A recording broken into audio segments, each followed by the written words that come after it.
My daughter-in-law pressed record on her phone. My son uncorked a bottle of Veuve Clicquot that I'd paid for. And my wife at 38 years walked across the marble foyer of the Charleston Yacht Club in a dress I'd never seen before, to hand me a manila folder tied with red ribbon like it was a Christmas present. I was holding a plate of crab cakes. I remember that detail because the plate had the club's anchor crest on it, and I remember thinking it would be a real shame to drop it. So I set it down carefully on the bar before I took the folder. The room was full of people I'd known for decades, my old partners from the engineering firm, my pastor, the man who'd been my caddy at the country club since 1994. They were all there because my wife had organized a surprise 65th birthday party for me, and I'd walked in 20 minutes earlier to a chorus of "Happy Birthday, Sam," and a banner that read, "Welcome to the rest of your life." I cried a little. I'd hugged my son. I'd kissed my wife on the cheek and thanked her for the trouble. Then she walked across the room, smiling that tight country club smile, and handed me the divorce papers. "I think we both deserve to be honest about where this marriage has been for the last 10 years, she said into the microphone someone had handed her. "Tonight feels right. A clean break. A new chapter. For all of us." My son clapped first. He was 36 years old and had been living off a stipend from one of my real estate holdings for the better part of a decade, and he clapped like he was at a football game. My daughter was right behind him, whooping the way she used to at her sorority mixers. Her husband, who'd never held down a job longer than 14 months, popped the champagne. The cork hit the chandelier and bounced. People laughed. People actually laughed. The pastor looked at his shoes. I stood there with the manila folder in my hand, and I felt something settle inside me that I'd been carrying around for so long I didn't know it had a weight, until it lifted. It was the weight of pretending. The weight of writing checks and not asking what they were for. The weight of letting my wife redecorate the Polly Silent House 3 times in 5 years because she said the colors were giving her migraines. The weight of swallowing it every Christmas when my son's wife rolled her eyes at my retirement stories. I opened the folder. I read the first page. Petition for dissolution of marriage, filed already 10 days ago by an attorney in Mount Pleasant named Eldridge, whose firm I happened to have done business with a long time ago. She'd waited 10 days. She'd planned the party knowing it was filed. So had the kids. They'd all known. I reached into my jacket pocket and took out the silver pen my father gave me when I made partner at the firm in 1988. He'd had it engraved with a Latin phrase that meant, roughly, "Patience is a kind of action." I uncapped it. I signed the petition right there on the bar, next to the crab cakes, while 120 people watched. My wife's smile cracked a little. She'd expected me to argue. She'd expected me to beg, or threaten, or at least turn red. I handed the folder back to her, and I leaned in close enough that only she could hear, and I said, "Sweetheart, you just unplugged the only thing keeping you in this room." Then I picked up the crab cakes again. I asked the bartender for a bourbon, neat, the good stuff, and I paid for it with cash. I told the room, loud enough to carry, that I appreciated everyone coming out for the show, and that I hoped they'd enjoy the rest of the evening, courtesy of my wife. Then I walked out onto the dock and called my attorney. His name was Pete Whitfield, and he'd been waiting for the call for almost 2 years. Let me back up, because what happened that night didn't happen by accident. I'm a structural engineer. I spent 41 years building bridges, hospitals, parking structures, the kind of thing that has to stand up whether anyone's looking at it or not. My father was an engineer before me, and his father owned a lumber yard outside Greenville. We are not a flashy family. My grandfather used to say that the man who builds the strongest house is the one who buries the foundation deepest, and you don't get credit for what nobody sees. I took that to heart in a way my children never did. I married my wife when I was 27. She was a teacher then, 2nd grade, and she had a laugh that made you want to hear it again. We had 2 kids. My son, who I'll call my boy because that's still how I think of him even now, was charming from the start, the way some children are charming, and the way that charm curdles when nobody ever tells them no. My daughter was quieter, smarter, meaner. She married a man whose family had money but no judgment, and she spent 20 years trying to upgrade him into someone she could brag about, and failing.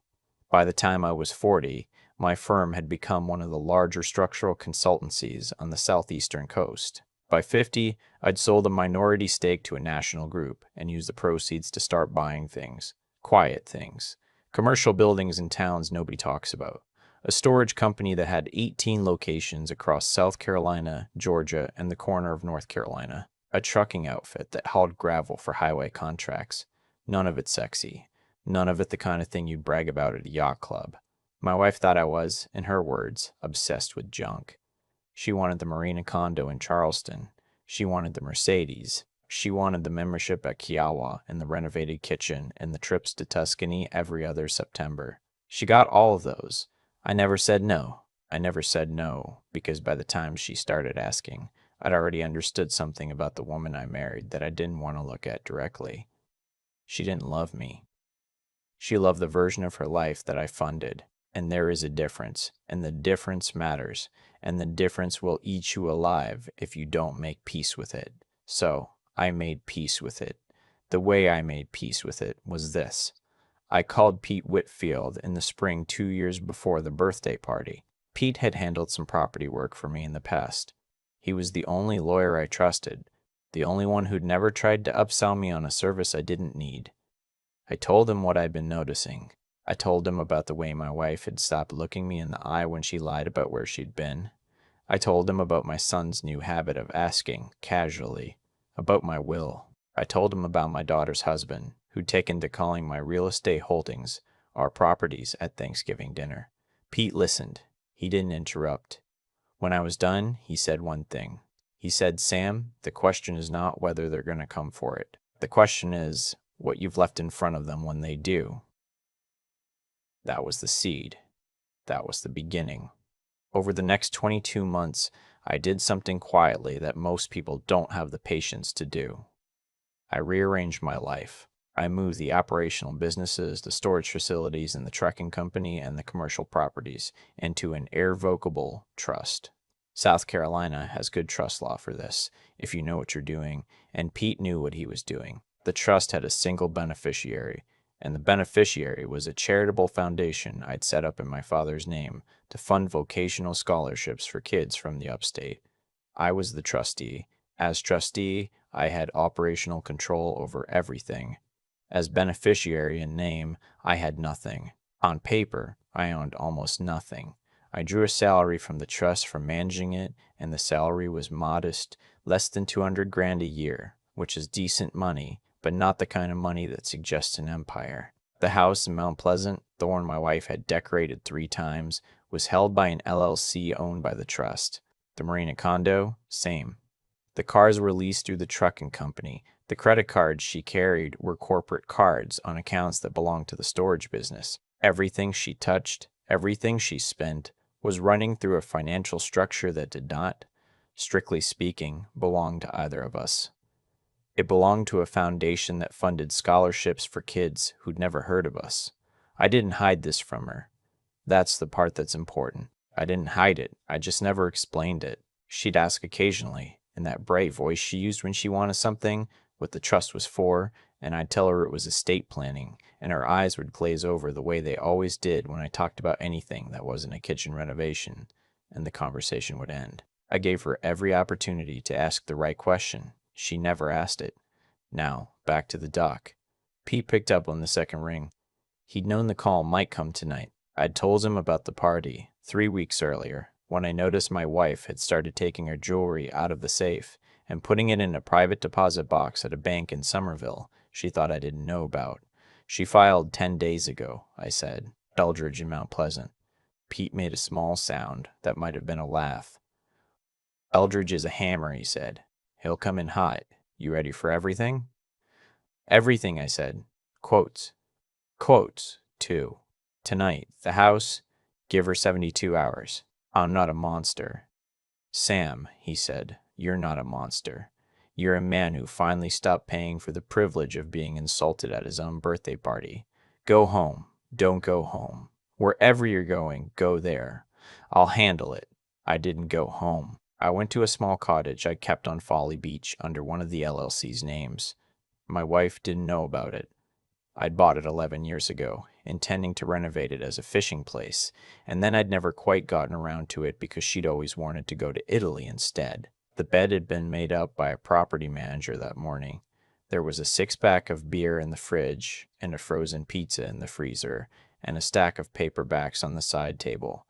I slept better that night than I had in 15 years. The next morning, I made coffee, and I sat on the porch, and I watched the sun come up over the Atlantic, and I waited. At 8,014, the first call came in. It was from my son. I didn't answer. The second call was from my daughter. I didn't answer. The third was from my wife. I let it go to voicemail, and then I played it back because I wanted to hear her voice. She was screaming. She was screaming about the credit cards. The cards had been declining since around 7:30. She'd tried to pay for a brunch at the Peninsula Grill in Charleston, which she'd booked for herself, and her sister and her sister's daughter, and her platinum card had been refused, and then her backup card had been refused, and then her backup card had been refused, and then she'd tried the corporate gas card, and that had been refused too. She was at the restaurant in front of a server she'd been rude to for years, and she was leaving me a voicemail asking what the hell I'd done. She used my name in a way I hadn't heard her use it since the time I forgot to pick up my son from baseball practice in 1996. I drank my coffee. I let her finish. At 9:30, a text came through from my son. Dad, Mom is freaking out. She says her cards are off. What's going on? Call me. I didn't. At 10:15, another text from my son. Dad, my card just got declined at the marina. They're not letting me take the boat out. The boat was a 32-foot center console that I owned through the trucking company. He used it every weekend. The marina had been informed, via a letter Pete had hand-delivered at 9 a.m., that the registered owner had revoked authorization for any operator other than the trustee or his designated agent. My son, who had spent his entire adult life believing the boat was his, had just been told by a kid at the marina dock that he wasn't allowed on it. At 11,000, my daughter called. I let it ring. She left a voicemail. She was crying. She said I was destroying the family. She said her mother was inconsolable. She said I was being cruel and that this wasn't who I was and that I needed to think about what I was doing. She didn't ask if I was okay. Nobody asked if I was okay. 24 hours earlier, they'd handed me divorce papers at my own birthday party while the people I'd known my whole life watched, and now they were calling me cruel. I made another pot of coffee. At noon, Pete called. Sheriff's serving the notice to vacate at the Mount Pleasant house at 4 p.m. today, he said. I told you 72 hours. I made it 48. I think you're being generous. 48 is fine, I said. She's already called Eldridge. Eldridge already called ill. Eldridge already called me. He's going to file an emergency motion for asset preservation tomorrow morning. Let him. Sam, Pete said. He's going to argue that you fraudulently conveyed marital assets into the trust. He's going to claim you hid money. What did I hide, Pete? Pete laughed. He laughed for a good 5 seconds. Not a damn thing, he said. That's the beautiful part. You didn't hide anything. You moved it in plain sight, you told her what you were doing, and she signed off on tax filings every year that referenced the trust by name. We've got her signature on documents that acknowledge the structure going back 19 years. She didn't read them. That's not your problem. That's not my problem, I agreed. You want me to send the income disclosure to Eldridge in advance? Send it. Send all of it. Let him see what he's working with. The income disclosure was a forensic accounting Pete had been preparing for the last 14 months. It documented every dollar my wife had spent through the corporate cards and the joint accounts going back 10 years. It documented every dollar my son had drawn from the stipend I'd set up for him to develop his consulting business, a business that had generated, by my accountant's reckoning, approximately $11,000 in actual revenue across 9 years. It documented my daughter's gambling debts at a casino in Cherokee that had quietly settled twice. It documented my son-in-law's wine collection, his country club dues at 2 clubs, his lease payments on a Range Rover that was somehow titled to my trucking company. The whole thing ran to 480 pages. The summary number, the total that the 3 of them had drawn out of the structure over the previous decade, was $4,200,000, plus or minus a few interest payments. Send it, I said. Let Eldridge look at that and tell me what marital assets he thinks she's entitled to." Pete laughed again. "Sam," he said, "this is the most fun I've had in my entire career." I hung up and I walked down to the beach, and I stood with my feet in the surf for a long time. I'm not going to lie and tell you I didn't feel anything. I felt plenty. I've been married to that woman for 38 years. I'd held her hand when her mother died. I'd watched her teach a 5-year-old to read in the kitchen of our first house, the little one in Goose Creek with a gravel driveway. I'd loved her once. I think she'd loved me once, too, in some way, before the country club and the Mercedes and the Tuscany trips replaced whatever we'd started with. I cried a little, standing there in the surf. Then I walked back to the cottage, and I made a sandwich. The afternoon was when it started to get loud. At 4:15, the sheriff served the notice at the Mount Pleasant house. My wife was there with her sister and a moving company she'd called to come collect her things. She'd been planning on me moving out, evidently. She'd already had movers booked. When the sheriff explained that the property was owned by an LLC that had terminated all occupancy rights and that she had 48 hours to remove personal effects only, she lost her composure entirely. She slapped a deputy. She got handcuffed. She sat on the curb of the cul-de-sac she'd been queen of for 19 years, while her sister apologized to a neighbor. My son arrived at the house around 4:40, having driven over from his apartment downtown, because his mother had called him in hysterics.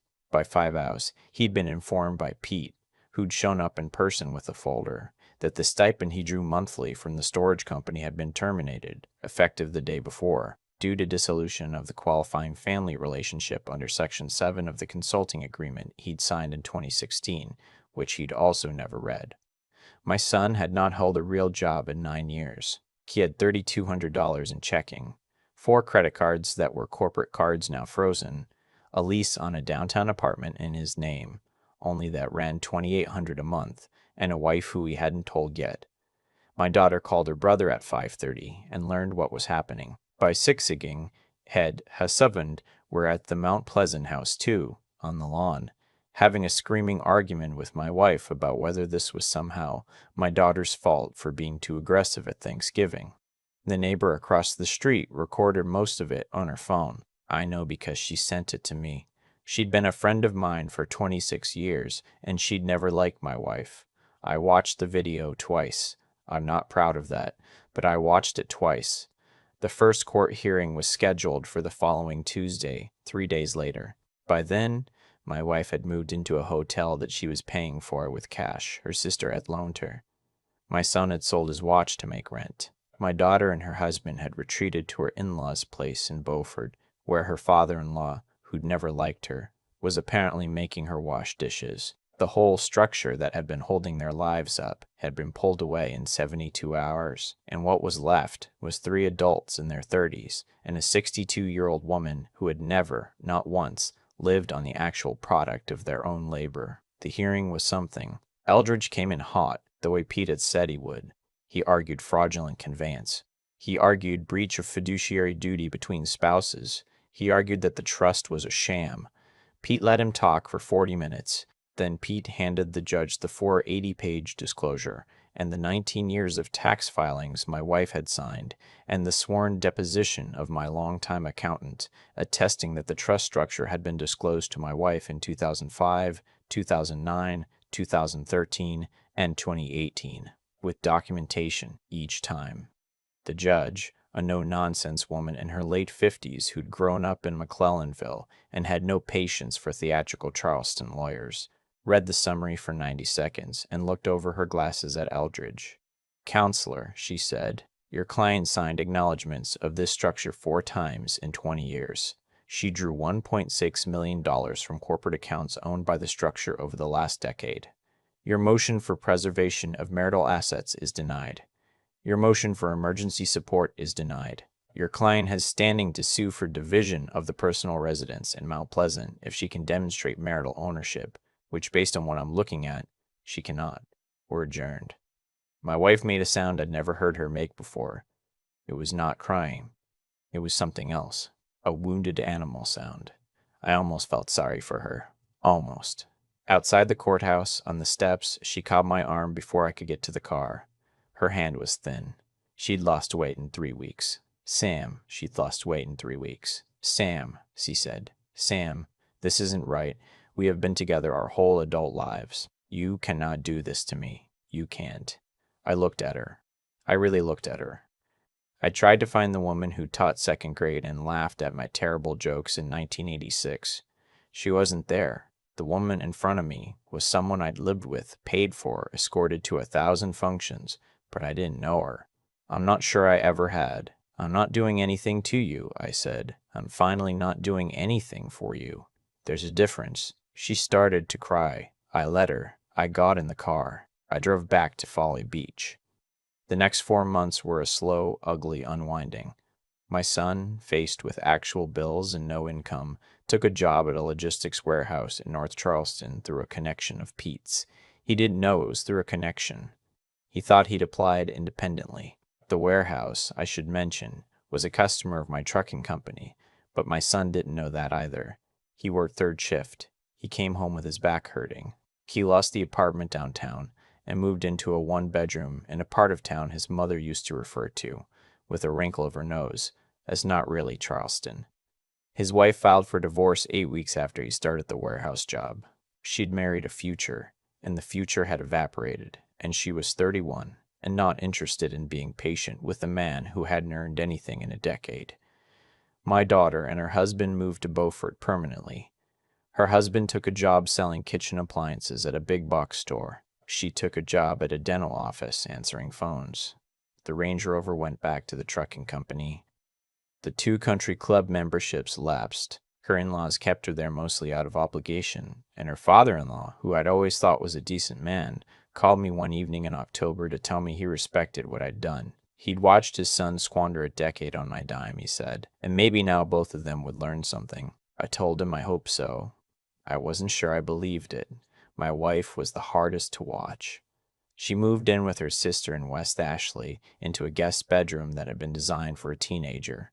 She tried, for about 6 weeks, to maintain her social circle. She showed up at the country club for a Wednesday luncheon and was politely informed that her membership had been a corporate one and was no longer active. She tried to organize the annual oyster roast for the Historical Society and was politely told that the leadership had decided to go in a different direction this year. The women she'd called her closest friends for 2 decades stopped returning her calls within a month. Money is a kind of currency in that world, but the deeper currency is the appearance of stability, and she had neither anymore. By December, she'd taken a job. She was working at a bridal shop in Mount Pleasant, selling dresses to 25-year-olds, whose mothers had once been her tennis partners. The first time one of her old friends came in with her daughter, my wife went into the back room and cried for 40 minutes, and the owner of the shop almost fired her. I know all of this, not because I was spying. I know it because the world is smaller than people think, especially in the Low Country, and people who'd known my family for 30 years called me up and told me things. They told me because they wanted me to know they were on my side. They told me because they thought I should feel vindicated. I didn't feel vindicated. I felt tired. Around Valentine's Day, I started getting the letters. The first one was from my daughter. It was 4 pages, handwritten, in her old looping script that I hadn't seen since she was in college. She apologized. She apologized for the birthday party, for the years before it, for the way her mother had spoken about me at every family dinner since 2010. She didn't ask for money. That was the new part. She said she was working 2 jobs now, the dental office and a hostess shift at a restaurant in Port Royal, and that for the first time in her adult life, she'd paid her own electric bill, and that the feeling of paying her own electric bill had broken her open in a way she didn't know how to describe. She said she missed her father. She wasn't sure if I was still her father after everything, but she missed me. She asked if I might consider, sometime, having coffee with her. She said she would drive to wherever I wanted. She would pay for her own coffee. I read that letter 3 times. Then I put it in a drawer. The second letter, 2 weeks later, was from my son.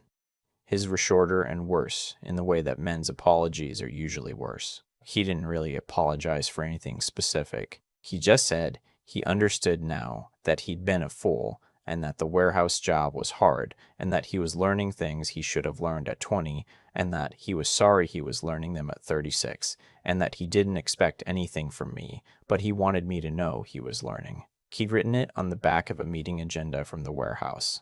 I read it twice and put it in the same drawer. The third letter was from my wife.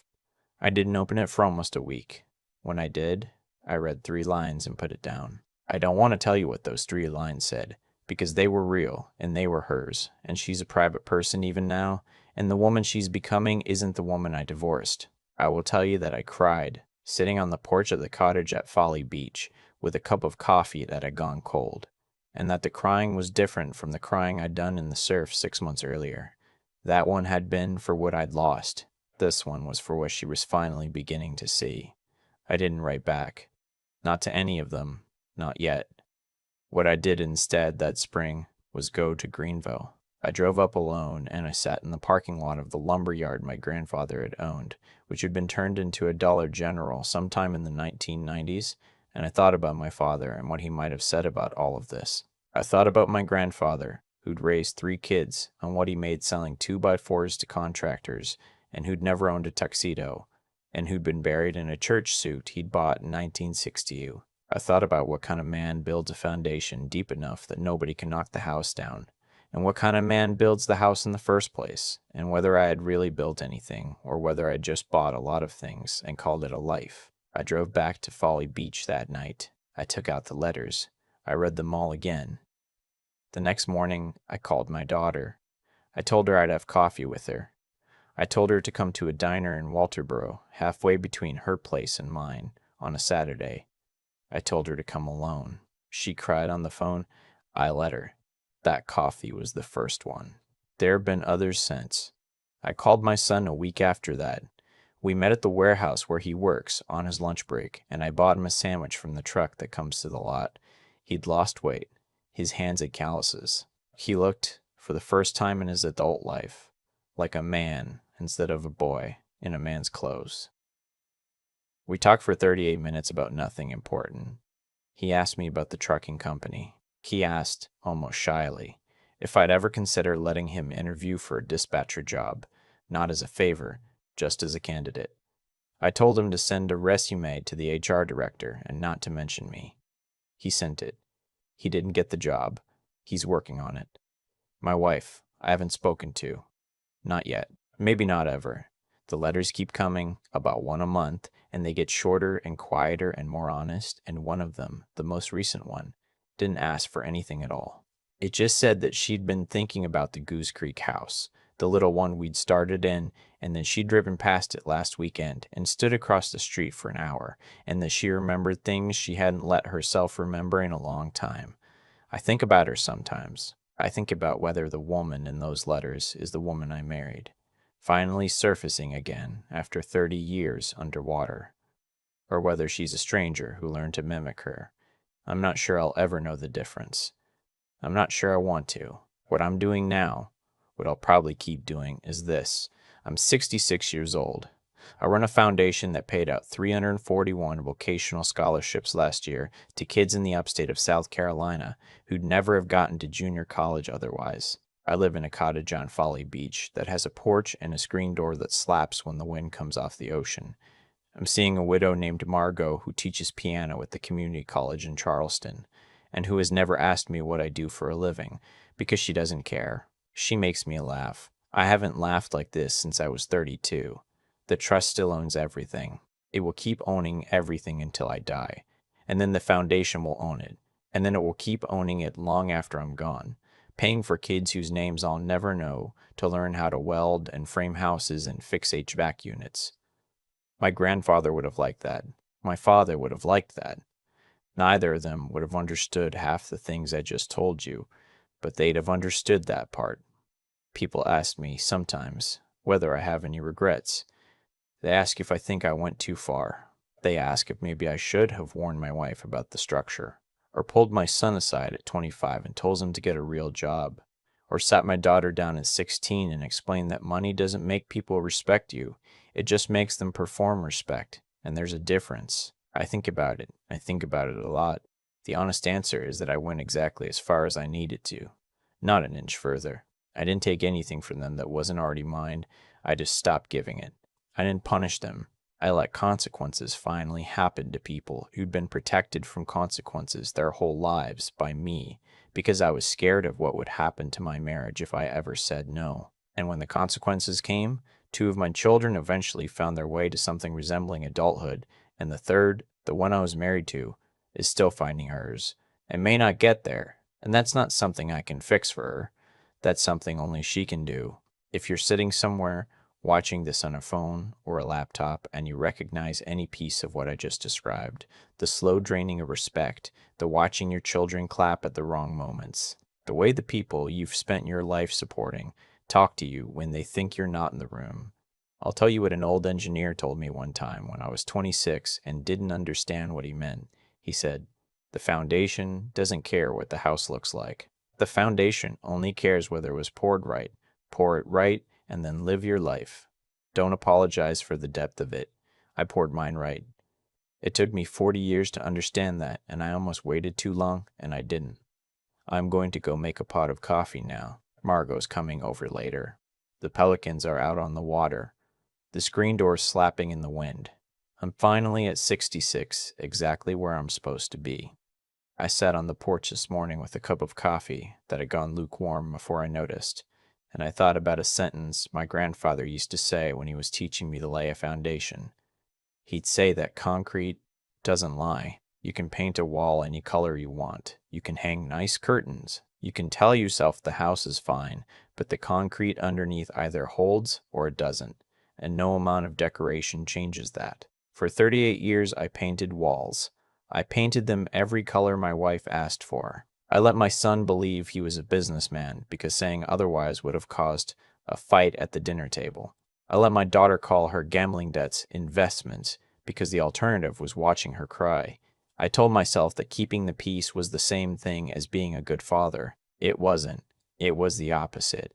Every time I said yes when I should have said no, I weakened the foundation a little more, and by the time I was 63, the whole structure was held up by checks and nothing else. What I learned, and what I want you to take away if you've sat through this whole thing with me, is that giving people what they want is not the same as loving them. Love is harder than that. Love sometimes looks like sitting your 30-year-old son down and telling him his consulting business is a fantasy, and watching him hate you for 6 months and waiting for him to come back. I didn't have the courage to do that when it would have mattered. I waited until the consequences did the teaching for me, and the lesson cost everyone a great deal more than it should have. That's on me. I won't pretend otherwise.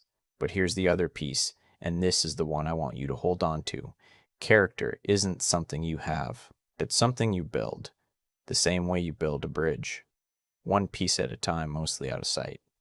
The day my wife handed me those papers at the yacht club, I didn't suddenly become strong. I'd been quietly becoming strong for 2 years, working with Pete, making decisions in the dark when nobody was watching.